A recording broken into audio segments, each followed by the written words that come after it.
Students, आज की इस वीडियो में हम पढ़ेंगे इंग्लिश का एक बहुत important topic which is tenses. अब बहुत सारे टॉपिक्स ऐसे होते हैं इंग्लिश में जो काफ़ी कंफ्यूजिंग होते हैं और कॉम्प्लिकेटेड भी होते हैं, लेकिन उन्हें पढ़ना उतना ही ज़्यादा इंपॉर्टेंट होता है। उनमें से एक टॉपिक जो है वो है टेंसेस का।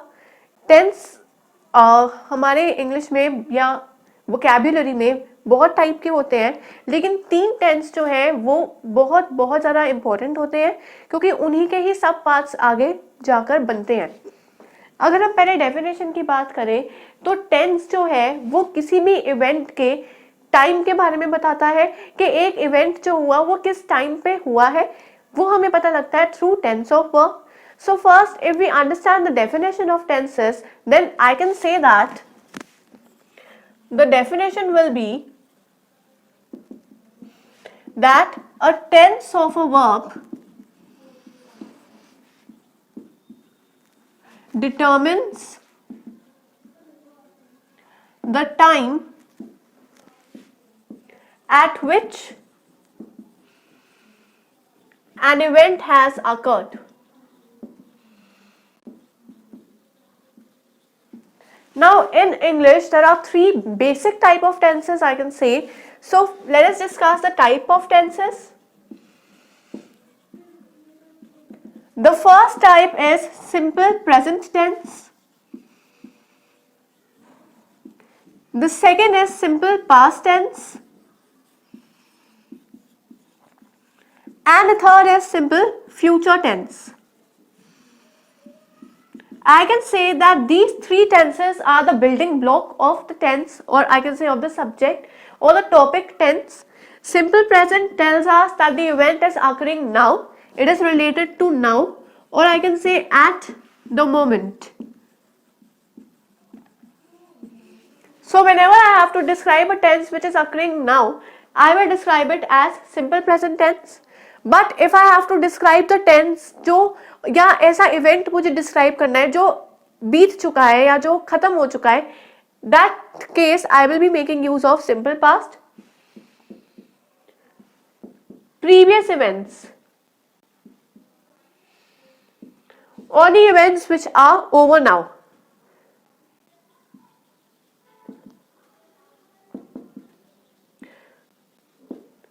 और फ्यूचर टेंस जो है वो डिटरमिन करेगा आने वाले इवेंट्स को, जो इवेंट्स अभी तक हुए नहीं है but in the coming future वो इवेंट्स टेक प्लेस होंगे.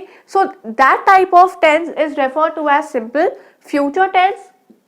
इवेंट्स इन फ्यूचर ये डिटरमिन करेगा उन सारे इवेंट्स को जो फ्यूचर में होंगे. So let me make you understand this through simple examples. Simple present tense means that Rohan likes to eat ice cream. That is an example of simple present tense. But अगर मैं simple past tense की बात करूं तो मैं ये बोलूंगी Rohan ate ice cream, मतलब उसने आइसक्रीम खाई थी, वो इवेंट खत्म हो चुका है क्योंकि आइसक्रीम उसने खा ली. Next, simple future, I will say Rohan will eat ice cream. So whenever will is occurring, उसमें simple future tense होएगा. आज की वीडियो में हम स्पेसिफिकली कवर करेंगे simple present tense को और हम सिंपल प्रेजेंट टेंस के बहुत सारे फॉर्म्स पढ़ेंगे with reference to different persons. हमें पता है कि इंग्लिश में 3 पर्सन्स होते हैं, वो कौन कौन से हैं? फर्स्ट पर्सन, सेकंड पर्सन और थर्ड पर्सन. अब इन सारे पर्सन्स में कौन कौन इंक्लूड होता है, क्या होता है, ये हम आगे वीडियोस में पढ़ेंगे. So now let us understand further about simple present tense. तो अब हम डिस्कस करते हैं कि सिंपल प्रेजेंट टेंस का बेसिक रूल क्या है या किस रूल से हमें पता लगता है कि एक सेंटेंस जो है उसमें सिंपल प्रेजेंट टेंस है या नहीं. तो सबसे पहले हम बात करेंगे रूल की. तो बहुत ही बेसिक रूल है, हमेशा याद रखना कि एक सेंटेंस जो है वो बिगिन होएगा ऑलवेज विद अ सब्जेक्ट. मेरे सेंटेंस की बिगिनिंग होएगी एक सब्जेक्ट से, और अगर मैं रूल पढ़ रही हूँ सिंपल प्रेजेंट टेंस का तो जो मेरा वर्ब है वो सिंपलेस्ट फॉर्म में होएगा. सो वर्ब इन सिंपल फॉर्म, उसमें एस या ईएस भी साथ में आ सकता है, that depends upon the person, plus object. अब पर्सन मैंने अभी आपको बताया कि 3 होते हैं, फर्स्ट पर्सन, सेकंड पर्सन और थर्ड पर्सन। तो फर्स्ट पर्सन के लिए और सेकंड पर्सन के लिए जनरली जो भी रूट फॉर्म होता है वर्ब का, रूट फॉर्म मतलब जो भी बेस होता है वर्ब का, वही यूज होएगा। फॉर एग्जाम्पल आई कैन से आई राइट। अब राइट तो राइट ही होएगा, बेसिक फॉर्म है, रूट है वर्ब की। Second person is you, so I can से यू राइट। लेकिन जब मैं थर्ड पर्सन की बात करती हूं, थर्ड पर्सन, तो थर्ड पर्सन में हमारा फॉर्म चेंज हो जाता है वर्ब का। मैंने बताया था कि एस या ईएस भी लग सकता है। तो थर्ड पर्सन होएगा शी या ही, तो मैं बोलूंगी राइट्स। ई के बाद एस साथ में और जुड़ जाएगा, सो ही और शी के साथ हमेशा एस आएगा, मतलब थर्ड पर्सन जो है उस वर्ब के आगे एस आएगा when we are talking about simple present tense. तो ये एक एग्जांपल है। लेकिन जब भी प्लूरल फॉर्म आएगा थर्ड पर्सन में, ये तो एक सिंगुलर है, लेकिन जब भी प्लूरल फॉर्म आएगा तब हमेशा we will make use of the root form they write, तब एस नहीं आएगा। अगर सिंगुलर पर्सन है तो एस आएगा इन थर्ड पर्सन, लेकिन अगर थर्ड पर्सन मेरा प्लूरल है दे राइट, तो ये मेरा हो गया प्लूरल फॉर्म। और यहां पर एक एक्सेप्शन भी आती है कि जब भी हमारा वर्ब जो है वो एंड होता है ओ से, C H, S H, T H, S S, G H, जब भी मेरे वर्ब की एंडिंग ऐसी होगी तब हमेशा हम उसके साथ ई एस लगाएंगे और एस नहीं लगेगा। फॉर एग्जाम्पल आई से he goes, ji O E S, क्यों? क्योंकि मेरा गो जो है वो ओ से एंड कर रहा है, और मैंने बताया है कि जब भी मेरे वर्ब्स जो है वो इन सारे लेटर्स से एंड करेंगे तो उसके बाद ई एस हम अप्लाई करेंगे for the third person. So he goes, then I can say the grasses, S S है तो ई एस आएगा साथ में। So these are some of the examples. अब अगर मैं एक एग्जाम्पल लूं हमारे सिंपल प्रेजेंट टेंस का, तो वो हो सकता है Priya writes with ball pen. When I say Priya writes with ball pen, तो ये एक सिंपल प्रेजेंट टेंस का एग्जाम्पल है जहां पर प्रिया जो है वो एक सब्जेक्ट है और राइट्स जो है वो सिंपल फॉर्म ऑफ वर्ब है। So this is one of the example of simple present tense. अब हम ये पढ़ेंगे कि सिंपल प्रेजेंट टेंस जो है वो कहाँ पर एप्लीकेबल है और कौन से ऐसे सेंटेंसेस हैं जहां पर हम सिर्फ सिंपल प्रेजेंट टेंस का ही यूज करेंगे। So let's take a look at those rules. तो अब हम उन रूल्स को पढ़ेंगे जो हमें ये पता लगाने में हेल्प करेंगे कि कहाँ पर हम सिंपल प्रेजेंट टेंस को यूज कर सकते हैं। तो पहला रूल ये है that whenever we are talking about universal truth, जब भी यूनिवर्सल ट्रूथ के बारे में हम डिस्कस करेंगे तो कोई भी यूनिवर्सल ट्रूथ हो वो हमेशा सिंपल प्रेजेंट फॉर्म में ही होगा, उसमें हमेशा simple present tense form use होगा। तो universal truth are those truth जो यूनिवर्सली हर कोई एक्सेप्ट करता है, not only India, not only US, लेकिन यूरोप, पूरा एशिया, हर जगह वो एक प्रूफ्ड फैक्ट है जिसको कोई भी चैलेंज नहीं कर सकता। वो यूनिवर्सल ट्रूथ के बहुत एग्जाम्पल्स हैं। पहला example can be the earth revolves around the sun. कोई ये तो नहीं बोल सकता कि अर्थ जो है वो मून के अराउंड रिवॉल्व करेगी। हमें पता है चाहे किसी भी पार्ट में चले जाओ आप वर्ल्ड के, हर जगह एक ही फैक्ट डिस्क्राइब होगी कि अर्थ जो है वो सन के अराउंड रिवॉल्व करता है। So therefore this is a universal truth which is accepted universally. तो जब भी यूनिवर्सल ट्रूथ के बारे में हम कंसिडर करेंगे तो वहां पर हमेशा सिंपल प्रेजेंट टेंस यूज होगा। Revolves is an example of simple present tense. Resolve जो है वो एक वर्ब है, ये वर्ब मेरे सिंपल प्रेजेंट फॉर्म में है और उसके आगे एस मैंने इसलिए लगा दिया क्योंकि यहाँ पर जो है थर्ड पर्सन जो है वो आ रहा है। Second example can be the sun sets in the west. हर जगह, चाहे वर्ल्ड के किसी भी पार्ट में आप चले जाओ, वहां पर आपको एक ही चीज नोटिस होगी कि सनसेट जो है वो हमेशा वेस्ट डायरेक्शन में ही होगा। So this is a proved fact, और प्रूव्ड फैक्ट्स हमेशा सिंपल प्रेजेंट फॉर्म में होएगी। So these two are the examples of universal truth, and universal truth is always in simple present form. अब second area जहां पर हमेशा simple present form use होएगा वो है कि अगर आप किसी भी पर्सन की या किसी भी एनिमल की हैबिट को बताना चाहोगे या किसी की हैबिट को आप डिस्क्राइब करोगे तो वो हमेशा सिंपल प्रेजेंट फॉर्म में होएगा। सो टू डिस्क्राइब हैबिट और everyday routine,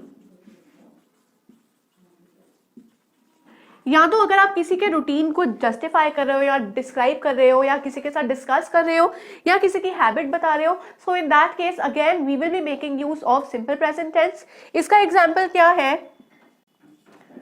my father reads newspaper every morning. जब मैं ये बता रही हूं कि मेरे फादर जो है हर मॉर्निंग न्यूज़पेपर रीड करते हैं, सो this is a habit that I am talking about, that my father is in a habit of reading newspaper every day. तो ये एक हैबिट को बता रही हूं मैं या फिर किसी को एक्सप्लेन कर रही हूं। So again reads over here is a simple present form. किसी की हैबिट को, या मैं ये बोल सकती हूँ कि ये रूटीन है मेरे फादर का कि हर सुबह मेरे फादर न्यूज़पेपर पढ़ते हैं। So that is always in simple present form in order to describe the routine, and I can say अब नेक्स्ट हम डिस्कस करेंगे प्रोवर्ब्स। जब भी हम किसी प्रोवर्ब के बारे में बताने जाते हैं तो वो प्रोवर्ब्स हमेशा सिंपल प्रेजेंट टेंस में होते हैं। सो थर्ड हमारा है for proverbs, proverbs are always in simple present form. For example, I say honesty is the best policy. This is the most common proverb that we use. और हम हमें कभी भी ये नहीं बोलेंगे honesty was the best policy और honesty will be the best policy। ये एक proverb है और proverb हमेशा simple present tense में ही use होगा। Therefore, honesty is the best policy is always going to be in simple present form. Another example of proverb can be beggars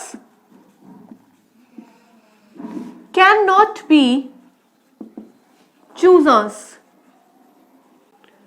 When I say beggars cannot be choosers, here cannot be is again in my simple present form. If I say will be, that is future tense, was is past tense, लेकिन cannot be जब भी खाली भी आएगा that is always in simple present form। तो ये दो example है हमारे प्रोवर्ब के इन सिंपल प्रेजेंट फॉर्म, और प्रोवर्ब्स हमेशा सिंपल प्रेजेंट फॉर्म में ही यूज होंगे। ये है third characteristic. Fourth characteristic of simple present tense या फोर्थ एरिया जहां पर खाली सिंपल प्रेजेंट टेंस ही यूज होगा वो है to describe the event which is continuously occurring।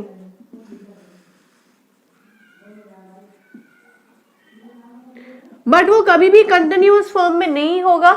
For example I say Ramesh lives in Delhi. When I say Ramesh lives in Delhi, lives over here is again a simple present tense। और मैं बता रही हूँ कि रमेश जो है वो दिल्ली में रहता है, पहले भी रहता था और वो कंटिन्यू कर रहा है, आज भी वो दिल्ली में ही है और कल भी शायद वो दिल्ली में ही रहे।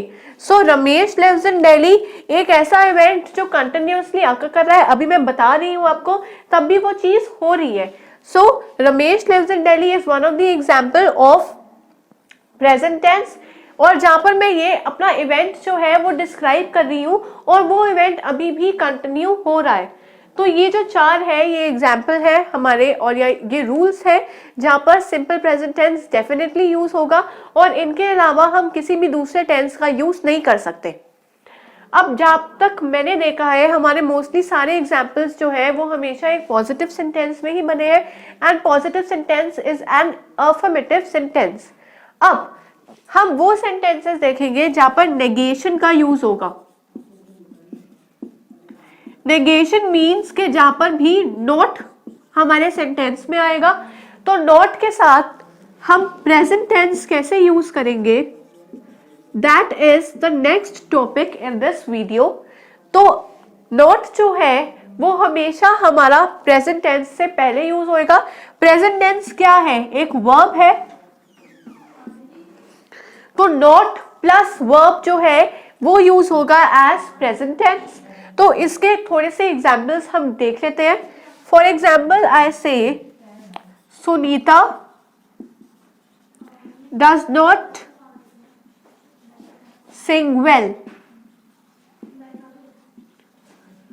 जब मैं बोलती हूं Sunita does not sing well, तो does not sing, not plus verb, and this verb is in my simple present tense। तो ये एग्जाम्पल हो गया हमारा सिंपल प्रेजेंट टेंस का, जहां पर मेरा नेगेशन जो है वो यूज हो रहा है। नेगेशन इज ऑलवेज नॉट और नो। तो इस वीडियो में हमने पढ़ी है टेंसेस के बारे में, हमने डिस्कस किया है कि टेंस एक्चुअली होते क्या है, फिर उनके फर्दर 3 बेसिक टाइप है। पहला है सिंपल प्रेजेंट टेंस जो हमारी आज की वीडियो का मेन टॉपिक था। Second is simple past tense and third is simple future tense. उसके बाद हमने डिस्कस किया कि सिंपल प्रेजेंट टेंस का रूल क्या होता है। रूल क्या है हमारा, एक subject followed by a verb, that verb is always in a simple form, और उसके बाद ऑब्जेक्ट। ये रूल है एनालाइज करने का कि एक सेंटेंस जो है वो सिंपल प्रेजेंट टेंस में है कि नहीं। फिर उसके बाद हमने पढ़े बहुत सारे ऐसे क्राइटेरियाज या ऐसे एरियाज जहां पर खाली सिंपल प्रेजेंट टेंस ही यूज हो सकता है, उसके अलावा we can not make use of past tense और फ्यूचर टेंस इन दो सेंटेंसेस। तो ये 4 हमने पढ़े थे वो, और फिर लास्ट में हमने डिस्कस किया है कि कैसे सिंपल प्रेजेंट टेंस में हम नेगेशन का यूज कर सकते हैं, और नेगेशन में कैसे डू और डज जो है हमारे चेंज हो जाते हैं। सो this is just the explanation. यहाँ पर अगर हमें टेंसेस में थोड़ा और एक्सेल करना है या हमें ग्रैब करनी है चीज़ें quickly, so for that we do need to practice a lot. Practice करने के लिए हमें बहुत सारे एक्सरसाइजेस अटेम्प्ट करनी पड़ेगी, बहुत सारे क्वेश्चंस अटेम्प्ट करने के लिए you should register to our website which is www.abhyasonline.in।